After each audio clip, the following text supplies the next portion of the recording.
First off, we have Seven Deadly Sins Origins Edition.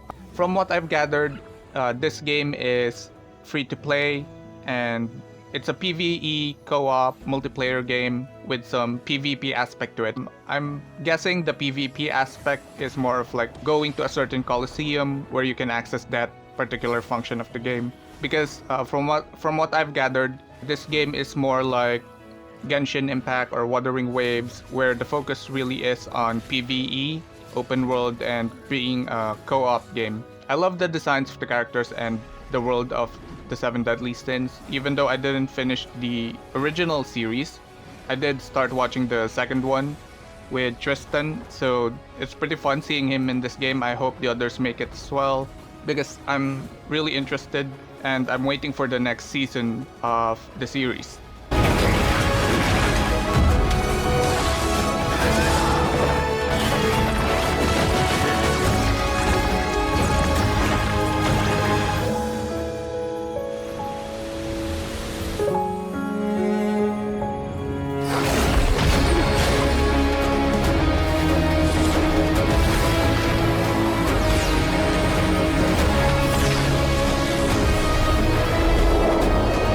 Next, we have Ill.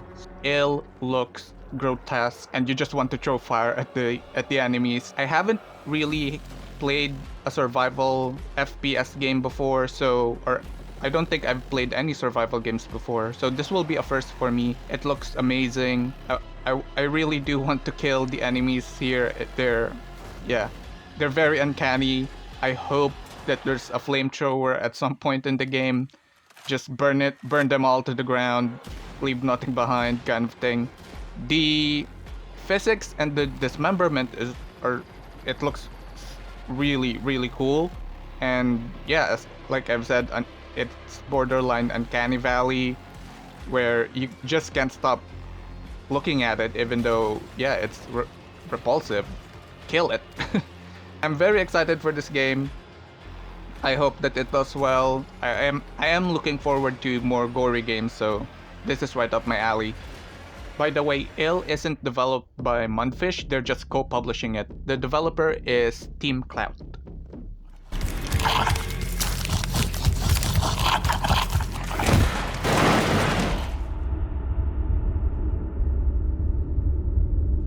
Next is Towa and the Guardians of the Sacred Tree. This will be my very first action roguelike game. I haven't really played any roguelikes before. I'm very interested in this game because it's really heavy on the mythology aspect. Even though it's anime and a lot of people are saying that anime has a generic look and things like that.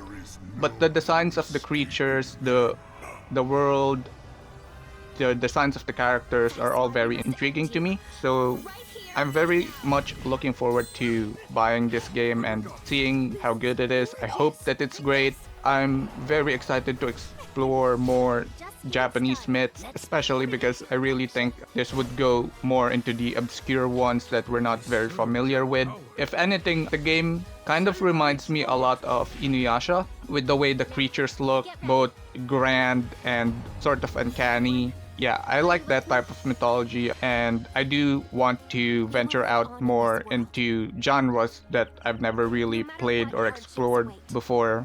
Because even though I'm not an FPS gamer, I love Atomic Heart, and it was very refreshing for me.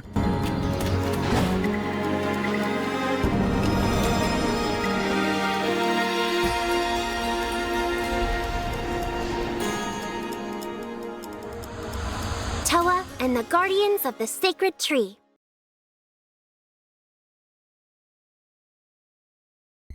Next one is The Cube. So this is developed by the creators of Atomic Heart, Mundfish, and they're also self-publishing the game.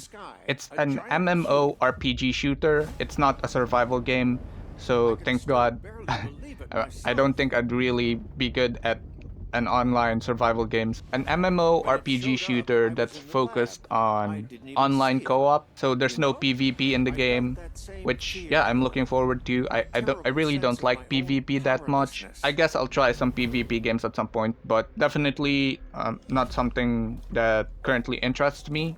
I'm all for PvE games, even if it's multiplayer, online co-op, go for it. I'm really excited because the game looks very interesting. I love the designs of the characters, the different outfits. Looking forward to it. Something to play while I wait for Atomic Heart 2.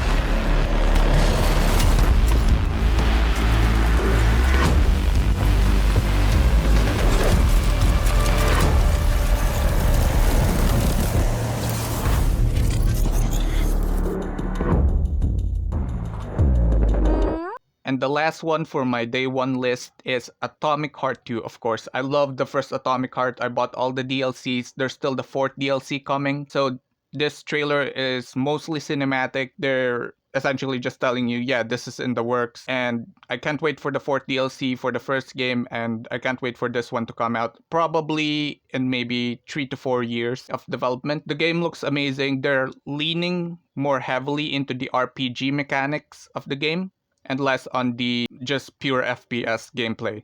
So that's pretty fun. I hope we get a lot more powers. We're seeing like an evolution of anti-gravity field that you can use in the first game. That's pretty fun. We get to see that left and right, the twins are upgraded into like gold, and we get to see more cool designs, more hot designs in the game, and I can't wait. They really expanded the world more, and I'm glad that Atomic Heart has that recognizable design that separates it from the rest. And yeah, I can't wait for the game. So here are my honorable mentions. First off is Ratatan. It looks really fun, really goofy. It's just that I used to play these types of games to unwind when I'm stressed, and I'm not really stressed right now. I actually really like my day job. Yeah, this is a definite maybe. I still think that the gameplay is really fun and it looks really crazy. The designs are very endearing. I think there's a demo that you can try. Next up is Mafia: The Old Country. It looks really good graphically. I have no attachment to the Mafia franchise.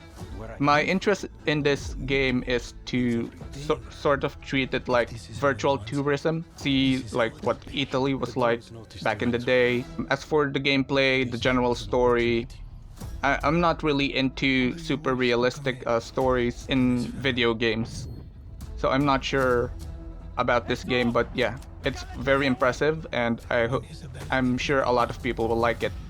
Next up is Lego Voyagers. So if you have a kid or if you have a friend that likes to play co-op games, this one's for you.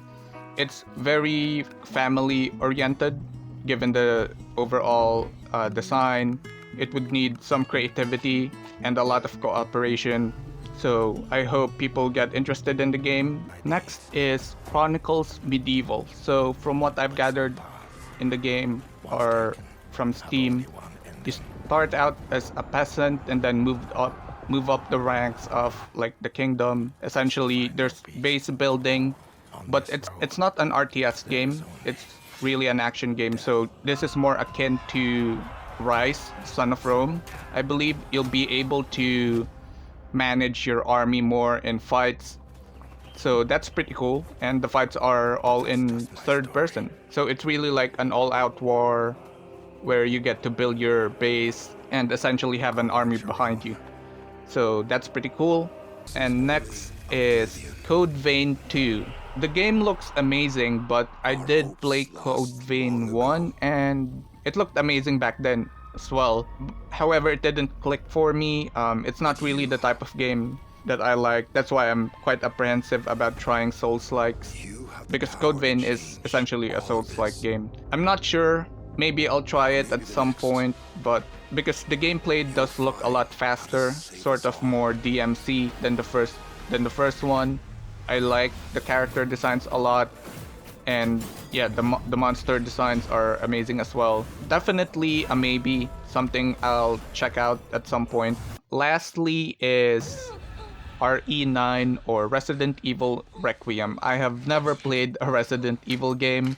I might try some Resident Evil games before this releases. I believe February of next year. The character looks beautiful as far as I'm concerned, and it was tagged as a third-person shooter, so that works for me. I love that. I hope we get to see more gameplay. We didn't really see much. The trailer is mostly cinematic, mostly setting up the story. If you have any suggestions as to what Resident Evil game I should try first, then yeah, I'll leave it in the comment section below and I'll look into it. I'll buy one of the older ones before I consider trying Requiem.